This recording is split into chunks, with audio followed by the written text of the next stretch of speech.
The recording. Okay, so this morning's session is VCSBS 05. That's a basic setup class that deals with assigning employees to the schedule. Now, I know that you guys already have your people assigned to the schedule. You're just looking for help on using that screen to build your schedule out for the next year, correct? Yes. Okay, excellent. So the process is exactly the same, whether it's the first time or whether you're building it out for the new year. We have one main screen that we use that's going to be found under Build Schedule, and it's called Add Employees to Existing Rotations.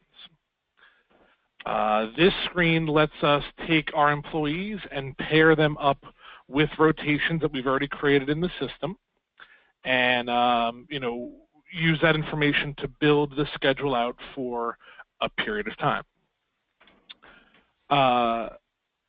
So starting at the top here, the date range right here is where we identify what the period of time that we're going to build the schedule out for is. So in other words, if your schedule is already built through December 31st, you may go in here and you might start this on January 1st of 2017. And then depending on how your department operates, some places build it out for the whole year. A lot of places do that. They build it through December of 2017. Or some places might build it for like a 6-month period, because maybe there's another shift bid or something like that that happens after 6 months. For you guys, would you be looking to do it for the full year? Yes. Okay, very good. Yeah. The only caveat to that is we'll do it for the full year, but we're actually going to start the new rotation like the Monday after New Year's.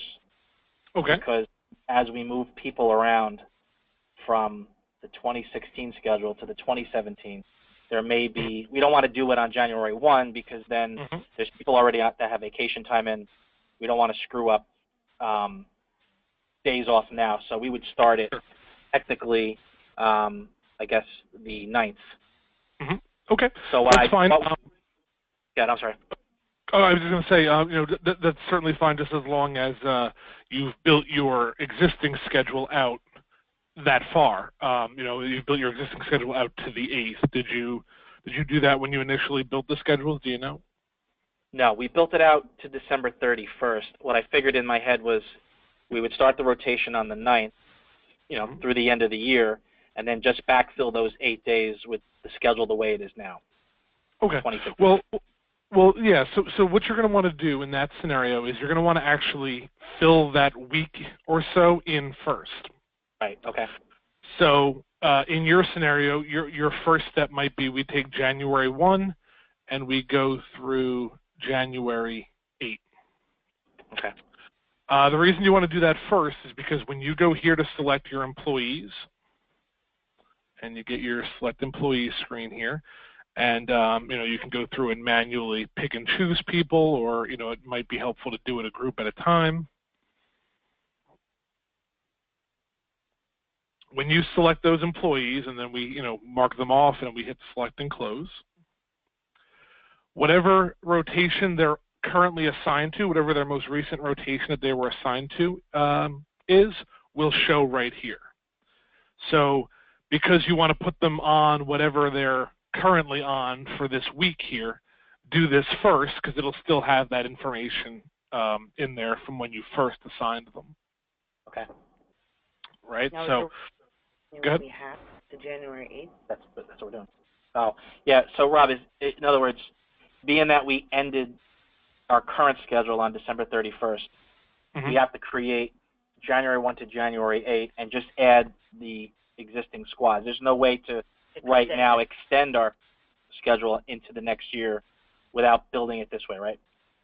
Well, yeah, that's what you're doing. Like you're telling the system, okay, for another 7 days, we want the people on the same rotation. You're gonna. It should be a pretty easy step here. You could probably just do select all. Everybody probably already has their proper rotation here, and then you're just going to hit apply up at the top, and you're going to let that build for 7 days. Okay. So, this right, like the only way to build a schedule without like building a custom schedule like shift by shift is to take a rotation and use that to create a schedule. So this would be the way to go ahead and extend that out. Okay. So again, for the first round there, you may just do select all. Everybody already has their existing rotations there. I mean, you can run through the list and make sure it looks okay. Just make sure your dates are set to be from the 1st up to the 8th, and then you'll hit apply, and that'll build out. How many people are in your department? Roughly 25. Okay, so for 25 people for a week, it shouldn't take too long to build that 1 week out. It should that should go pretty quickly for that first little piece that you're going to do there. Okay. So as a matter of fact, just for these couple people here, I'll go ahead and hit apply. This will take however much time, and you'll get a notification here: entry successfully created. That's how you know that it's done building this right here. Okay, and the options that are checked, those boxes, that's the way we want it, or that's default? Those are default. So the first one says delete existing schedule entries. So that's not going to pertain to you guys at the moment because they don't have any schedule entries for January 1 through January 8. But let's say you had to come in here and reassign somebody midway through the year. This would say, okay, clear whatever shifts they were on for this date range and replace it with whatever this rotation calls for. If you uncheck that, then they could technically be scheduled for like 2 shifts a day, depending on how the rotations fell. Okay. Delete days off. Again, this would usually have to do with when we are reassigning somebody maybe mid-year. If you leave that unchecked the way it's set by default, then we're going to take that person's time off that they had on their old schedule, and we're going to try to match it up with time off that with their new schedule. So some examples: if I had a day off in the system for a certain day, and that day is now my regular day off because of my new schedule, we're going to take that day off entry, delete it, put the time back in the person's bank because they're already off on that day. Okay. If they were, let's say they were working day shift and they had in for the day off and now they're working that day still, but it's night shift, we're going to take that day off entry and move it from the day shift to their new night shift. So we try to match it up with their existing schedule. So that's the default setting if you leave that blank. If you check it, then it will just clear out any time off that they have in the date range here, and they would pretty much be starting over as far as time off goes. Okay. Yep. Update employee profile, that just makes or changes the rotation in the employee's profile to whatever you're assigning them to. So, that's how I was saying before, when we bring up people, we already know what rotation they're currently on. That's because if we leave that checked, it puts it in their profile. And use alternate rotation. It's possible to have a second rotation in the employee's profile. So if you checked that, instead of bringing up their primary rotation, it would bring up anything that might be in their alternate rotation. That one's not used that often. Some places may have reasons where they switch back and forth between rotations, but that's kind of more rarely used. Okay. Okay. Yep. So that's what all of those options there do. Once you've run this for January 1 through January 8, you're going to want to go ahead and do it again, this time for January 9 through the end of the year. Obviously, because that's a longer period of time, that will take a little bit longer to process. Additionally, at this point is when you may need to change the rotation. So this person may have been on the Squad A rotation this year, but maybe for next year, they're going to go to Squad B rotation. So if I click on the rotation and I click anywhere on the person's line here and then I hit the arrow, it'll send that over there. And it's even possible for me to select multiple people either by clicking and dragging or doing like control and click. So if all these people were going to B squad, I can change all of their rotations there. Okay. Okay, so you would do that for as many people as you need to. You know, if you're going to do the whole department at once and just kind of let it sit and run, or if you're going to do it in groups, you know, either way is fine. A couple of additional pieces of information that you can add while you are creating the rotations. There's a spot here for start and end time. So if you have anybody who maybe they have a steady start and end time that is a little bit different than the start and end time of the normal shift. You know, maybe this person is an early car, so they come in an hour earlier. You know, maybe the shift normally starts at 7, but this person comes in at 0600, and you know, stays until I don't know, 1600 if it's 10-hour shifts. So, you know, if you need to change their start and end times for every day that they work, you can do that there.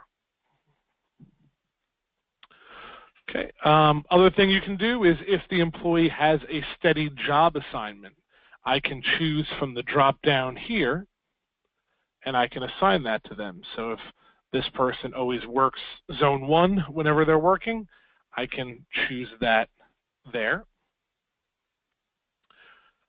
And we can also add steady schedule details as well. Do you guys use schedule details for anything like cars or, you know, other maybe items that are assigned to people?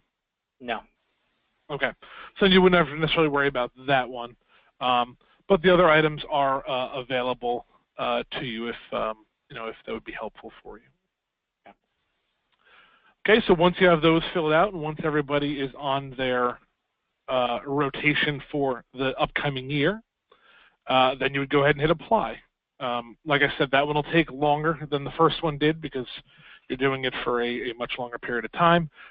Just let it run. You know, sometimes if you click on something, it may say not responding here.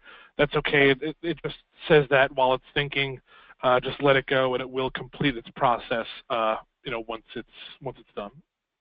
Okay. Okay.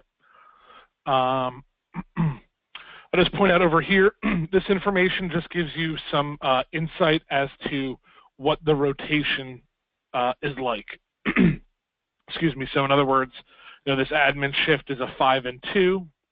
And our dates here indicate how long it's good for. So this rotation is good through 2020. If I, you know, was assigning someone to a rotation and I noticed that this only went up through 2016, I would need to expand the parameters of my rotations to include future days. But, you know, right now all mine here look like they're up through at least 2020.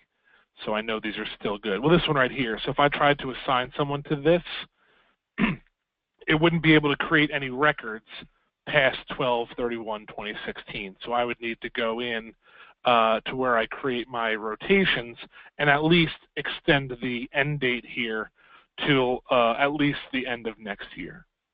Okay. Okay.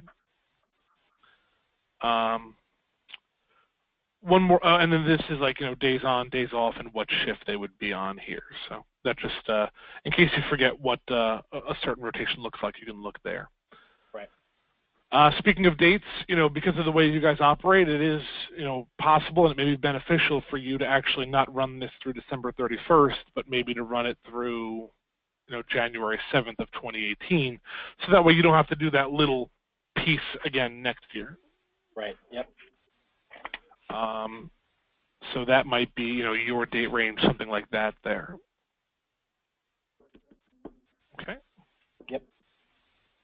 So once you hit apply and you let it run, that's all it needs to do to go ahead and create your schedule for that period of time. Any questions on that? No. Okay. There's another portion that we sometimes cover during this class that deals with build custom schedules. That's something that some departments use if they have to assign people who maybe don't have a set rotation to their schedule. I would say probably most commonly used with like part-timers who, maybe we just kind of fill in when they're working and so on. Is that anything that you might need to use for anyone in your department? Or does everyone kind of fit into a rotation? Yep. Our per diems are in a rotation. Are they? Yeah. So no. No. So if you go onto a weekend, they're in there.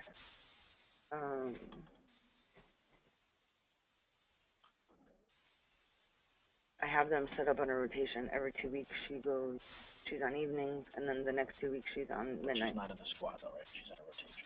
She's not on a. Yeah, she's on something that's called like desk evenings per diem or something, or part-time. So I forget the main setup of it. Here at all then, or no? Rotation. No, when we go to pull it up, it should be here. It should be something that's built as a rotation already. Okay, Rob, now we should be good with that.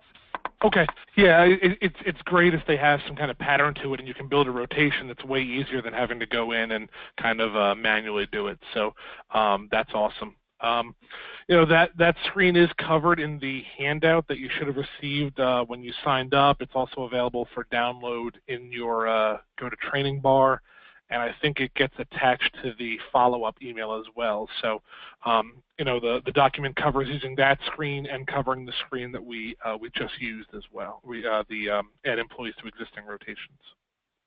Okay. Okay.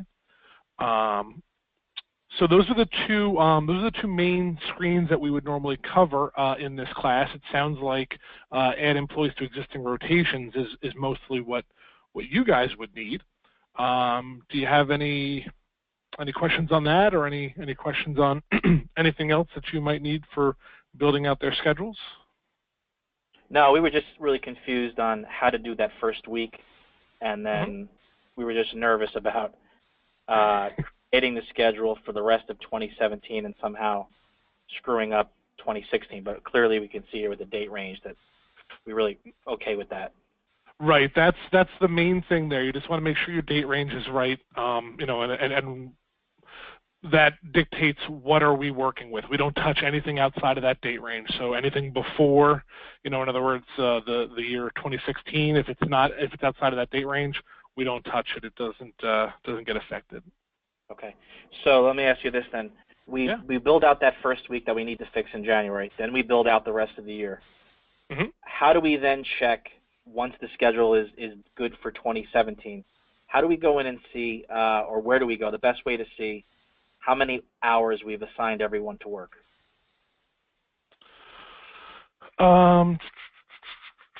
Let's see. What would be good for that? I was going to want to know that. Yeah, I did.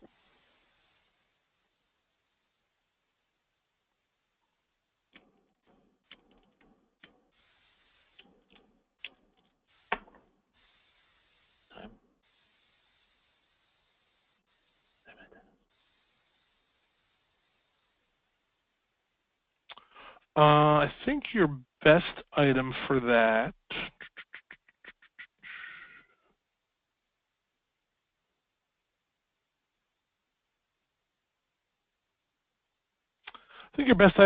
might be under reports and in the employee section. There's something called the employee ledger.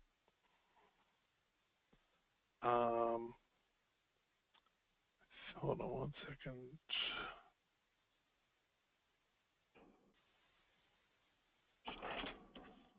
I think this is the regular one. The other one is actually a custom report that's been published. Hold on one second. Let me just clear that up so I make sure I'm showing you the right one. Report designer.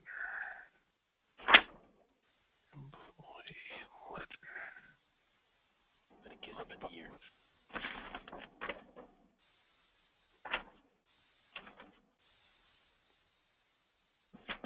There was this with an impost, and it was my vacation day, holiday day.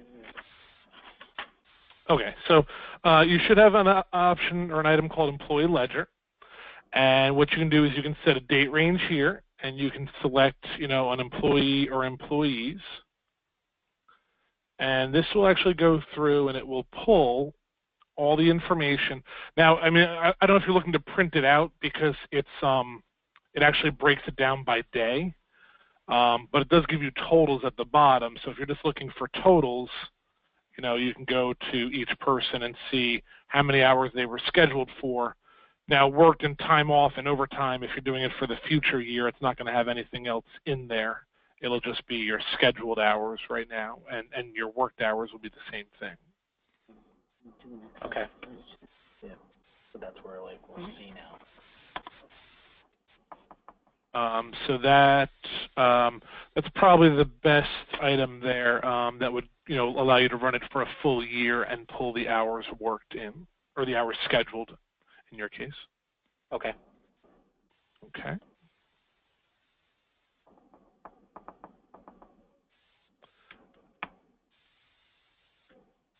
Alrighty. Any other questions about building the schedule out for the new year? Let me just ask a dumb question. If we, Sure. let's say we're building our schedule out, and let's say we make a mistake after the system has put somebody on a shift. What's I guess the best way to clear up an oops? So you're saying like you put them on the wrong shift for the future, or are you talking about like overwriting your current stuff? No, for the future. When we do 27, after I hit apply and the system starts running, and then I realize, oops, I screwed up. Well, once it starts running, there's not really any way to stop it. You're just going to have to let it run. And then what I would do is I would go back in here, I would set my dates again, and just choose maybe that one employee and then assign them to the proper rotation and let it run again. Yeah. Okay. Yeah, once it starts running, the process has got to finish out. You can't really stop it midway. Okay. Okay. And then we run this out for 2017, and pretty much once we apply it and it looks good, it's live in the system, right? In other words, all the users can see it? That's right. As soon as you build it, it will be available for anyone to be able to see it, request time off, all that stuff. Okay. Okay. Do you have anything else? Not for this. Yeah, I think that covers it. One thing I was going to mention, I think on Friday we sent out one of our newsletters. It's called KBA Today, and it's a newsletter we started doing about every week or two. Just whenever we kind of have something we want to get out there, and it highlights certain knowledge-based articles, either things that are new or things that are pertinent to the time of year.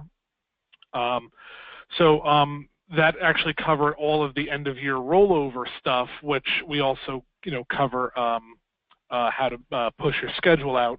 But we cover things like rolling time over into the, from the previous year into the new year, adjusting your schedule dates for the new year, creating new pay periods if you have to do that, setting up new holidays, all those types of things. Question number one was, did you guys receive that? Did you see that come through your email? I think it was Friday or Thursday. Yeah. I have to double check. Yeah, I think we have it. Okay, perfect. I was going to say, if you don't have it, let us know. We can make sure that you're on that mailing list because we want to try to use that as a way to, like I said, get the word out about either new knowledge-based articles or items that are kind of in high demand at a certain period of time. So. Okay. All right. And of course, you always have these training sessions, and you always have help outs as well. So if, as you're working on it, or as you're, doing your end of your rollover process, if you need some extra help, feel free to sign up for a help out session. Technical support help outs are available with the support staff, and training help outs are available with the trainers if you think it's kind of a training issue versus a support issue. Okay. All right. Yep. All right, very good. Well, that's everything that I have for today. Anything else? Any other questions that you might have at the moment before we conclude the call? I think we're good, Rob. Thanks. All right, awesome. Well, thanks for your time today. Have a great day, and keep an eye out for the email on this. You should get a link to this video in case you need to go over it again. Great. Thanks, Rob. All right, thanks. Have a good day. Take care. Thank Bye-bye. you, you too. Bye-bye.